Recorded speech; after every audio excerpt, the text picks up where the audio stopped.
Ever since the beginning of time, mankind has sought answers to the eternal questions.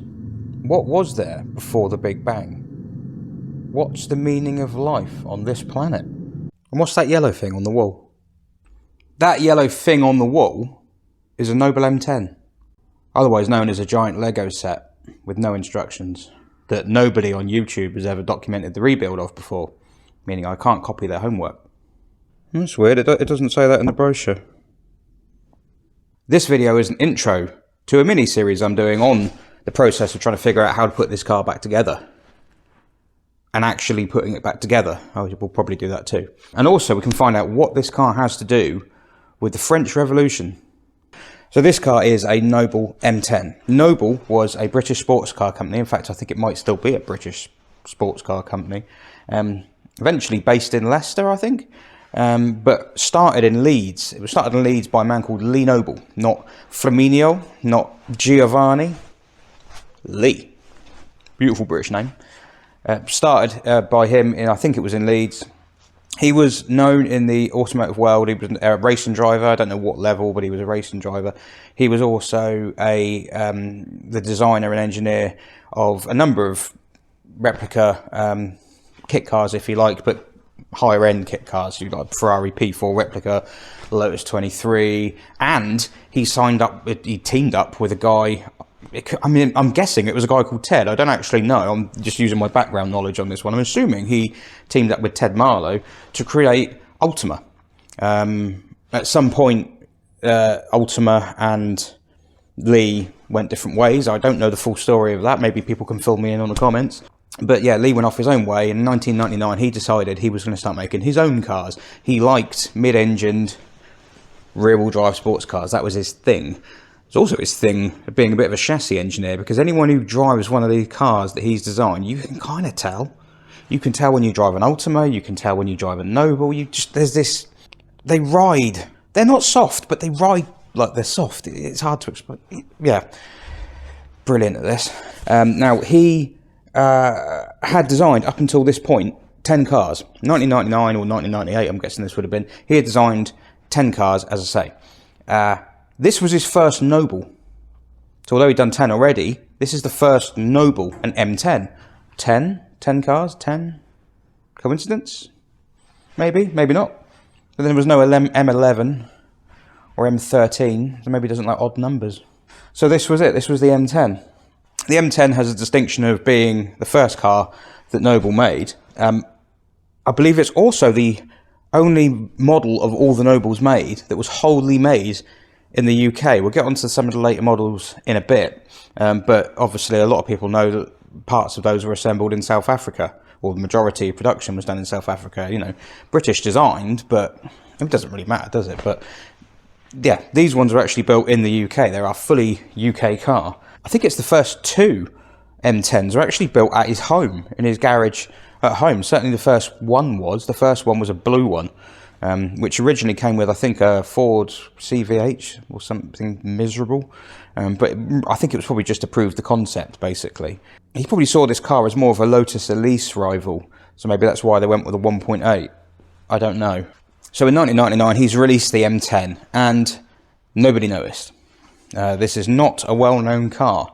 It did not capture the public's imagination. Do you want to know how many M10s were made? 6. 6 cars. Yeah, so that's a pretty rare car. Or pretty rare climbing frame, as it is at the moment. Now this is number 3. This, I think, we believe was built at Barwell Industrial Estate. Noble fans will know the histories better than me. That might be a name that works, it might not. I might be talking crap. But in my limited research, I'm the guy who's rebuilding it. I'm not a historian. But yeah, I think this one was built in Barwell Industrial Estate, so potentially the first one built in a workshop, in a premises, as a company. And it was purchased, ordered, and collected by the guy who owns it today, my customer. I don't know if he wants his name known online, so I'm going to call him D. Yeah, he bought this car new. He ordered it from Lee, and he bought this car new. He was a rarity in this instance, because what most people did is they put a deposit on one of these cars, which probably would have taken quite a long time to build because it's handmade. And then when the M12 was announced, which is the car most people remember, That was the one that captured the public imagination and found its way into Top Gear and folklore, really. It became a bit of, well, again, there's that word icon. It's not an icon, but it became well known. It probably became as well known as TVR at the time, to be honest, and that's saying something. Yeah, most people took their deposits that they put on the M10, and when they saw the M12 went, oh, no, I'll have that one. That one's shinier. D didn't. He kept his deposit on this. Most people didn't. That's why there's only 6 of these ones made.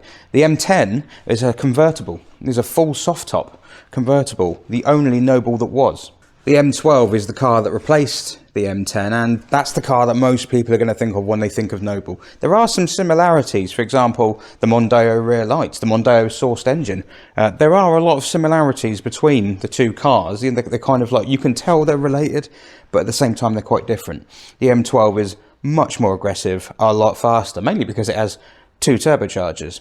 This has no turbochargers. It has the Mondeo Geratech V6 fitted, but naturally aspirated, rated at 168 horsepower at the box, but the car weighing less than a tonne. The curb weight quoted with half a tank of fuel at 960 kilos, so that's 170 horsepower per tonne. That's not bad. It's probably on Lotus Elise levels if you look at the Series 1, isn't it? It's probably going to be about the same. That was just under 120 horsepower and 700 kilos, something like that. So, but this was a big, girthy, beefy V6 for a sub 1,000 kilo sports car. So it made it quite fun to drive. It is a nicely balanced car to drive. As I remember, it was a long time ago. Car also benefited from a 40-60 weight distribution. I say benefited, there's not really a benefit from that, is there? But that's not bad. For a mid-engine car, that's not a bad weight distribution. Obviously 50-50 is the ideal one, but yeah, it wasn't bad for a mid-engine. So this is, just so you know, this is the front, in case it wasn't obvious, and this is the back. This is not a chassis that's ever going to win any design awards for beauty. But then chassis don't. Chassis are functional. You ever seen the chassis of a Ferrari or a Lamborghini underneath? Hideous. You know, you can be spoiled by looking at TVR chassis because some of them do look quite cool. But no, this is the chassis of the car. So you've got tubular. It's comprised of square box section and round tubes all the way through. You've got a folded steel centre spine here. So this is sheet steel. That is about 2 mil? No, thinner than that. 1.5. Yeah, a folded sheet steel centre spine, tubular bracework across there, and that's about it. I mean, it's quite a complex thing by chassis standards. I've worked on quite a lot of chassis over the years. This is probably one of the more complicated ones. A lot of bespoke parts on this, but unlike a TVR, this car has crumple zones. Look at how this is designed. This is like the radiator support. Ignore the crappy rotisserie thing there. That's been bodged onto it. Yeah, that's the front radiator support. And if you look at the way this is angled, so if you have a crash, this prominent part here is going to go back and bend this, which is going to allow this to tuck up. So it's kind of going to fold on itself a little bit. The actual structural bit here, the solid bit that won't want to do any crushing, is there. So it does kind of have a crumple zone. The back is the same. This part here with the big girders, which is what, 2-inch box. This is the engine compartment, but beyond this is actually a boot. The exhaust sits underneath, hence the exhaust hangers, and this is a boot area, and this is thin and spindly. So again, if you had a rear ender, if someone rear-ended you, this bit here is just going to give way. It's strong enough to support a boot, but also not so strong that if you get rear-ended, you end up injured. It's going to allow a little bit of crush. Shows you thinking about safety, doesn't it? That's nice. So as a result of this intricate chassis design, the body is completely unstressed. The body is fitted to the chassis in 3 big sections. It'd be those 3 up there on the wall. The nose, the arse, and the middle bit. And that's kind of like a Lotus Elise. So Lotus Elise is made in a similar way, and unlike a TVR, this is a TVR chassis next to it here. TVR chassis is a big tubular section in the centre, loads of strength, and then some spindly little outriggers to stop the body falling over, with the engine mounted in the front. Although technically these are mid-engined as well, because the engine, even in a Tasman, which is basically what that is, the engine is behind the centre line of the axle. So that's front mid-engined. I can think of other cars that are like that. So yeah, that's basically what that is. the body tub is an entire unit bolted to the chassis. The Noble is not. As a result, the body on a Noble is entirely unstressed. The chassis is doing everything. You basically build the chassis up and then dress the chassis in these body sections. They're riveted and bonded to the chassis. And in terms of the floor, that's all done with alloy skinning. It's alloy sheets everywhere. Again, bonded and riveted in place. Kind of a slightly less expensive version of a Lotus Elise, perhaps, but Lotus have a lot more. Well, they had a lot more money behind them, but it's achieving the same kind of thing. So you end up with quite a stiff chassis, and that's good. A nice stiff chassis means you can have softer suspension and still get good handling. So this is really, I mean, this is where the magic happens, I think, on a Noble. It's all to do with the chassis and the suspension. You can say what you want about the styling, many people do, and sure could engineer a chassis. As a result, because the chassis is so stiff and the body is unstressed, and he means he can play with suspension and spring and damper settings and things. These cars have no anti-roll bars at all. They don't need it. The lighter the car is, the softer it can be without having loads of like inertia and body roll and things like that. No anti-roll bars means it rides properly. Means if you go over bumps mid-corner and one wheel hits a big bump, it's only that wheel that gets affected, not the one on the other side as well, making the car skip. No ABS. No airbags, nothing like that. You're thinking TVR. It's a similar kind of era to TVR's heyday. 1999, TVR were on fire. Well, actually, they were about to throw themselves on a bonfire in 1999, but it was the end of their golden period. And this is the era that car came out. Lee Noble obviously saw TVR having some fun and thought, I want a piece of that cake. And to be fair, with the M12, later the GT03, I think they called it, and the eventually it evolved into the M400. It's fair to say he probably got it. I couldn't believe my luck when I found this brochure on eBay. But an interesting thing I've picked up on it is that if you look in the spec section at the back, oh, yes, I am interested in discussing the purchase of a Noble M10. We should send our details to them. If you look in the section at the back here, two things struck me. The first is that under warranty, 12 months warranty, unlimited on mileage, on engine and gearbox, full parts and labour, warranty work at any Ford main agent. That's interesting. I've never seen that noted before. That's quite a play. That's quite a good thing. You can't imagine TVR getting warranty work done at Rover dealers on their engines, can you? The other thing I noted is that it says type approval. This car conforms to British single vehicle approval regulations, and each new car produced will have passed this test and been registered as a new car. Now, he had toyed with the idea of producing these cars as kit cars and ultimately decided, no, I'm not going to do that. It's not worth the hassle. And to be fair, that is a lot of hassle because you're having to build kits for people and give them the instructions and things, and that sometimes is more hassle than just putting the thing together and charging them for it. But the interesting thing there is this car went through SVA, which is now IVA, single vehicle approval. So technically, this is a kit car. Technically, this is a kit car. Because if it was a TVR, for example, what TVR used to do was put vehicles through low volume type approval. That's how they got around not having to have airbags and ABS and all that stuff. It's because they had low volume type approval. I'm going to be doing some videos on type approval, low volume, individual, things like that coming up. There's going to be a series on IVA, little sort of 10-minute videos, because I've got a fair bit of knowledge on that side of things. And I see so much misinformation out there. I'm thinking I'm just going to try and set the record straight. But I did not realise this car went under SVA. I mean, it's not beyond the realms of, plausibility, because that's how Ultimas are made. Even Ultimas today, they are individually type approved. They are individually, they are kit cars because you can buy Ultimas as a kit, but even the ones that are factory built, they're individually tested. TVR, for example, would have gone off and submitted a car for a detailed inspection and then signed all sorts of pieces of paper to say every car we produce will be the same as that. And that's kind of, it's a given. It probably would have had to jump through slightly more hoops than this one, although maybe not many at the time. But yeah, basically this is gone through the same test as if you were to build a kit car. But then I suppose it makes sense. Lee Noble was making these high-end kit cars, these Ferrari P4 replicas and Lotus 23s and things like that. So it stands to reason, doesn't it? That's what you've had to do with those. So yeah, register yourself as a manufacturer and put a car through SVA.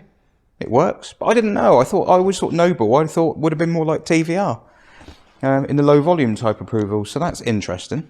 And again, it explains why it doesn't have to have an airbag, it doesn't have to have ABS, it doesn't have to have doesn't have to be crash tested or anything like that. Funnily enough, he was looking at trying to get one of the later cars produced. Was it the M500? There was one he was trying to get type approved, which would have needed crash testing and things like that. Ultimately, nothing ever came of that because that's hideously expensive to do. But yeah, he thought that was the plan eventually. But in 2009, Lee Noble sold his creation. He sold Noble Automotive and started a new company called Phoenix Automotive. Phoenix, not spelt like Phoenix from the Flames, it's spelled F-E-N-I-X, but potentially meaning the same thing. I don't know. Like I say, I'm not a historian. He never got to bear the fruits of his company. That said, what are they doing now? Can you buy Nobles anymore? Maybe he's having the last laugh, I don't know. So how did Mr. D come to own this car? Well, he test drove that first M10, which he says, he actually, in his records, says he thought it had a Ford 1600 in it, so it could have been a 1600 or an 1800. Either way, it wouldn't have been great. But Lee had told him he was planning to put the 2.5 litre V6 into it, which eventually he did. This car had the 2.5 V6 from new. And Mr. D drove the demonstrator, the first car produced, and thought, yes, I want me some of that. And he put a deposit down. This would have been about May, June 1999, something like that. I don't exactly know when the car was delivered to him, but it would have put it on a V plate, I'm guessing. I think it would have been a V-reg car. So this is effectively the first factory-built Noble. This very car is the first factory-built Noble ever. That's pretty cool. I should probably put some barriers around it or something. Mr. D at the time had a Lotus Elan Sprint, and he wanted to kind of recapture some of the magic you get with a Lotus Elan Sprint, that kind of perfect ride handling balance, the sort of sports cars where they're not set up to be just low and tiny profile tyres and solid suspension and just made to pull huge G-forces on racetracks. Cars that are actually made for the road, sports cars that are engaging on roads, that can deal with bumps, that have slightly compliant suspension and can flow from corner to corner. Lotus were the masters at that. Noble also were the masters at that, and so he test drove this car, well not this one, another one, the first one. He test drove that car and thought, that one ticks the box. He was also looking at a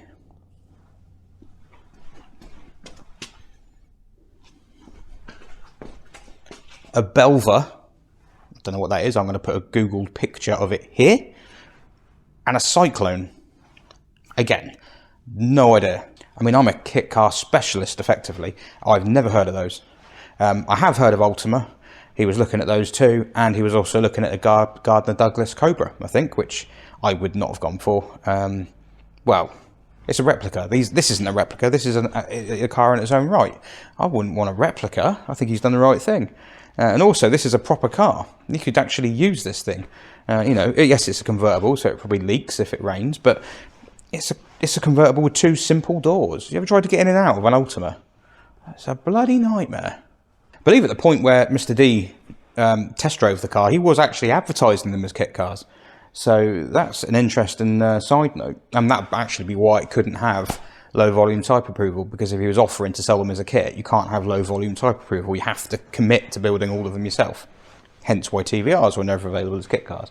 So yeah, he drove this car. And he just loved the way it drove, the handling, the ride, very Lotus-esque, exactly what he was looking for. So he put in the order and he took ownership of this car, and he still owns it. He never sold it. He's owned it since new. He's not driven it for a while, admittedly.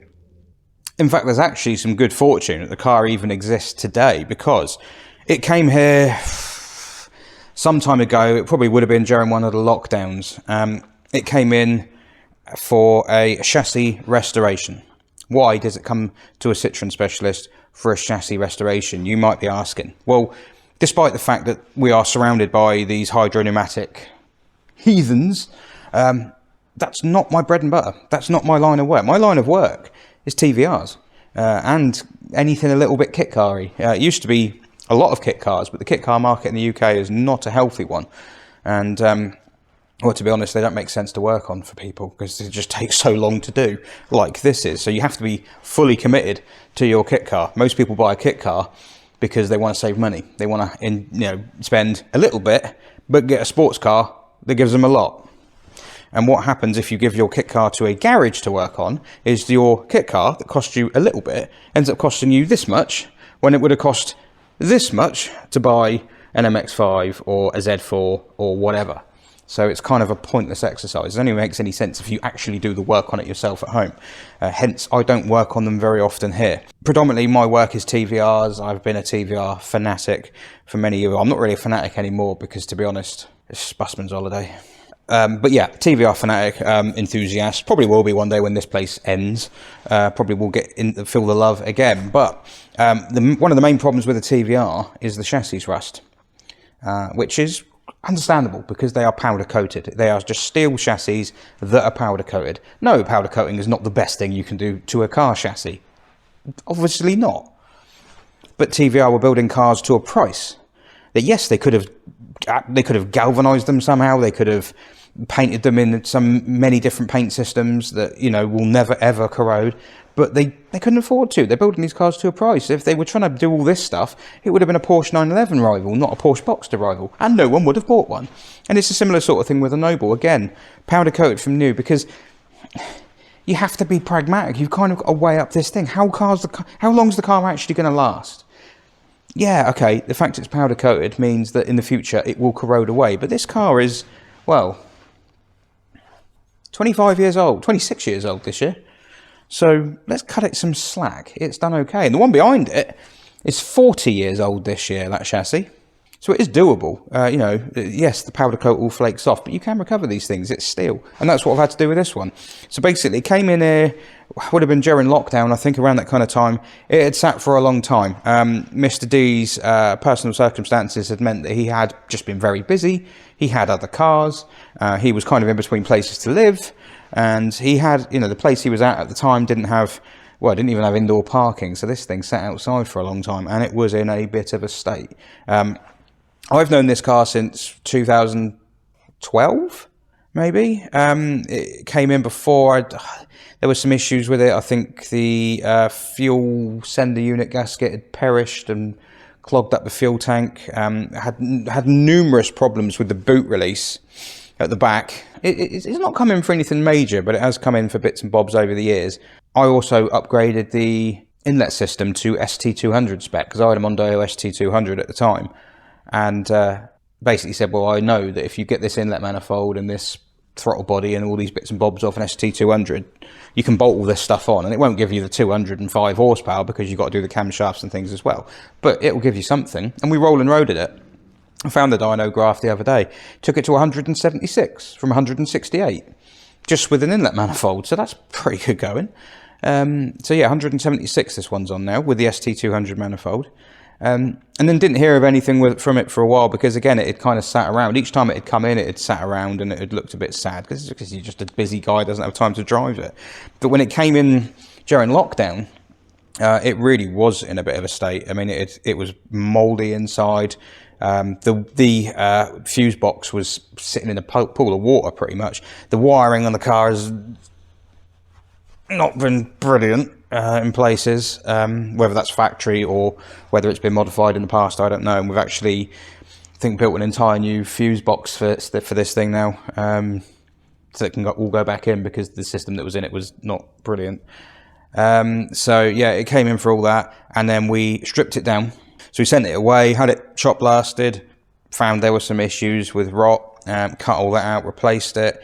Rest of it is really just there was a bit of pitting here and there, nothing horrendous. Yes, it probably will have lost some strength compared to a brand new car, but fine margins, Did all the repair work and everything, sent it off again, had it shot blasted again, had it zinc sprayed, so it's been spray galvanized, etched, and then 2-pack epoxy painted over the top. So it's not powder coated anymore. This thing is going to be pretty well, it's going to be pretty hardy against the weather, especially when I put in the final coats of paint, because it hasn't even had those yet. There is a lot of alloy skinning under the car that has to go on, and when that's on, those will get coated over the top as well, because we're trying to future-proof this thing now. This is like, we're trying to improve it slightly, keep it the same as it was, but just make little tweaks to it and improve it slightly. So that's what this thing is going to be about.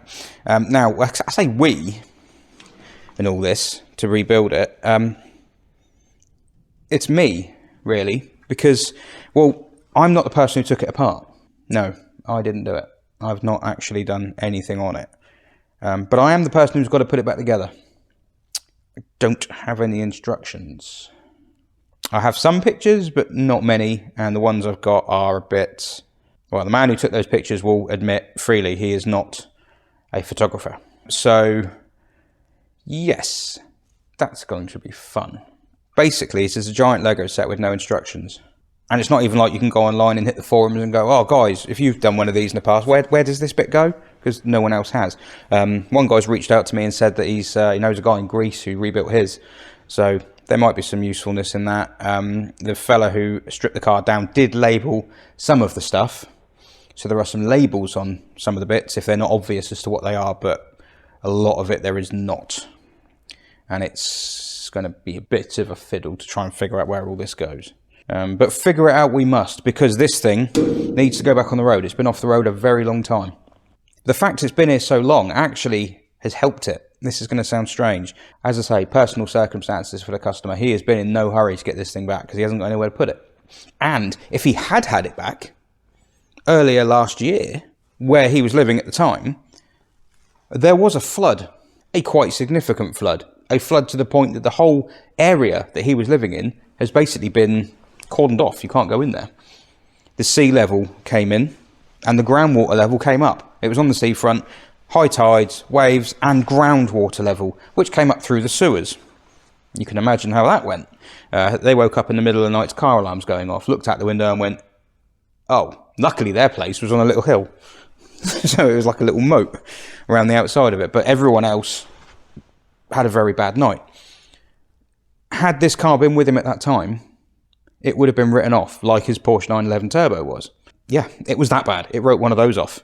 Quite a new one. So it would have been, I mean, I think he said it was, I think it was a metre deep in places. I forget now. But it would, yeah, I mean, it would have been the end of this. The water this thing had inside it would have been nothing compared to what would have happened then, because it basically would have been full of turds as well. So, no, anyway, this video has rumbled on long enough. So that is the story so far of the Noble M10. This is the intro. The future videos are going to be the rebuilds. It's not going to be detailing the whole thing because this is a customer's paying job. I have to balance filming bits of it in my own time versus working on it in his time. So it will be more of a sort of, I'll do one or two bits on the camera and then we'll catch up later on, and then yeah, it will be skipping forward. But it is in progress. Things have been done. This car was actually dressed in lots of panels earlier on, and I've removed them because I had to do some stuff. But yeah, it will be dressed in the future, and you can see that. You can keep up with it in the mini-series that is coming on this car. So I hope you enjoyed that, and you can leave comments to tell me everything I got wrong. I'm sure you will. Oh, the French Revolution. Nothing to do with it at all. A load of shite. But the only reason I mentioned it is that, do you know when you're working on a car in your garage and you get like, you're in a real nice little zone, you know, a real nice flow, and then you look at the work you've done a couple of weeks later and you go, oh, that's come out really well, I'm really pleased with that, and you've got a good feeling about when that was. Well, when I was doing that, making these panels and everything, which, here you go, look, I'll give you a slight, there's one of them, which goes over in there. Yeah, that came out really well. Everything I did's come out beautifully. I was listening to a podcast on YouTube called The Rest is History, the series on the French Revolution. It is superb. It's brilliant. Yeah, that's why I thought of the French Revolution when I was talking about this car, because it just reminds me of it, because it's what I was listening to at the time. Car has nothing to do with it at all. So, yeah.